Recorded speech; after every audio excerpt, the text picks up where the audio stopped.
जगण्यात काय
फुलाचे बोल होते ते बोल मगुल होते फुलाचे बोल होते ते बोल मगुल होते पळून फुलवर सौन्यात काय आहे सौन्यात काय आहे अरे जर जीवनात धीर नाही तुम्ही बाबासाहेबाला अभिवादन करायला येत नाही आराम करावं बाबासाहेबामुळे तुमची जिंदगी बदलली रे नाही तर गळ्यातले मडके नसते गेले म्हणून म्हणताय तू काय काय केलं काय काय लावलं मनाला काय काय लावलं पणाला तू विचार आपल्या मनाला विचारानं एकमेकाला या आपल्या मनाला विचार बाबासाहेबाच्या मुलाला कपल सुद्धा लसिकने झाला आपल्यासाठी आणि आराम करावं तुम्ही त्याला अभिवादन करायला येत नाही म्हणून म्हणताय रमाबाईने चालू ठेवलं एक लुगडं ठेवलं होतं गठोळ्यात बांधून गठोळं तुम्हाला आज कपाटा आलंय त्या गठोळ्यातलं लुगडं काढून राजरत्न नेला तर त्यातला चांगला पदर काढून आणि राजरत्न कुणाला पण बाबासाहेबांना सांगलं नाही की राजरत्न मरते आहे की 4 मुलं मेले आहे शिक्षणात बाधाने आला पाहिजे बाबासाहेब एवढी रमाबाई होती रावबाई सिंहाचा वाटा होता आपण आपल्या अंगाचे कातडे काढून त्यांना कधी जोडे शिवले असते बाबासाहेबाला तरी बाबासाहेबाचे उपकार फिटणार नाही म्हणून सांगितलं तुम्हाला की शृंगार करू नका माऊल्यांनो माधुरी डिंपलचा शृंगार करू नका माधुरी डिंपलचा तुमचा दर्जा खुजा होईल अरे अनुकरण करा त्या माता रमाई जिजाई सावित्रीचं तुमचं घरी घरी पूजन होईल घरोघरी पूजन होईल जगजीवन जीवन जगण्यात काय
आता ज्या लोकांनी माझ्या वडिलांचा कार्यक्रम बघितलेला आहे त्या लोकांना माहिती आहे माझा बाप कसा होता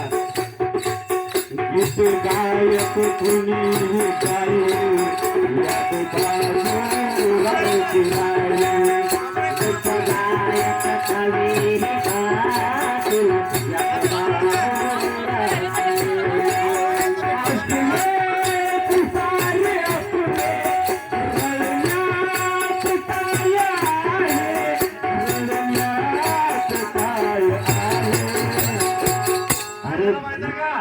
रडण्याचं काय आहे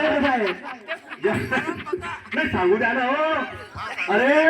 मी तुमच्या गावात परवा दिवशी भजनासाठी आलो होतो गावामध्ये मी 10 वेळेस भजनाला आलोय गावामध्ये त्या लोकांचं कीर्तन चालू आहे भजन चालू आहे पूजन चालू आहे ते लोक एरियामध्ये पण कीर्तन करतात 5 बाराजीवर कीर्तन करतात भजन करतात ते जागृत लोक आहे अरे तुम्ही या देशाचे हक्कदार आहे, वारसदार आहे. तुम्ही काय करता तुम्ही सांगा ना. आम्ही माझा जन्म झाला त्या दिवसून पहिल्यांदा या गावात आलो मी कार्यक्रमाला. 55 वर्षाचं वय आहे माझं. मी 15 वर्षाचा पहिल्यापासून जाणवत होतो. 15 वर्षाचा होतो त्या दिवसपासून. प्रकाश साठे त्यांना माहिती आहे. काय माहिती आहे आम्हाला ते दिसते ना, ते दिसून आलं की ते नाही आहे समोर. त्यांनी यायला पाहिजे. बाबासाहेब आंबेडकरांचं आम्ही आत्मारांसाठीच्या वावरामध्ये हायब्रिड शोधायला जायला मी स्वतः बघण्यात काय आहे,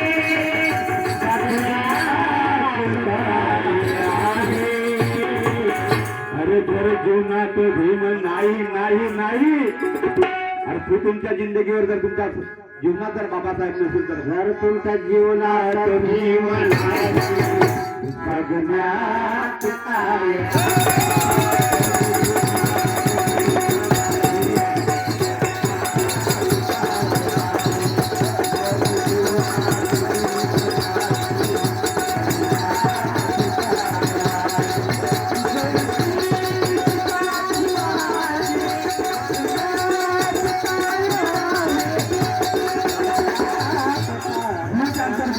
माझे मामा निळकंठ वानखेडे यांचं म्हणणं आहे, अरे जर जीवनात भीम नाही आराम करावं तुम्ही बाबासाहेबाला अभिवादन करायला येत नाही म्हणून आमच्या